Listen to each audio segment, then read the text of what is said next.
Yung mga anak na hindi marunong tumanaw sa magulang, kahit ano marating nito, hindi magiging makabuluhan. Kahit sinasabi natin na hindi naman obligasyon ng mga anak ang magulang, yes!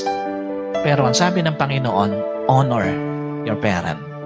At kasama dun sa pag-honor na yon, yung merong kang kayang gawin para sa kanila, ginagawa mo. Sa mga anak na naririto, kahit magkapamilya kayo, huwag niyong titingnan na ang dapat ninyong bigyang focus yung sariling pamilya na lang. Hanggat nabubuhay ang mga magulang ninyo, iparamdam ninyo na kaya ninyo silang i-honor in all aspect ng buhay. Huwag kayong iiyak sa kanilang libing dahil marami kayong regrets. No, that is hypocrisy.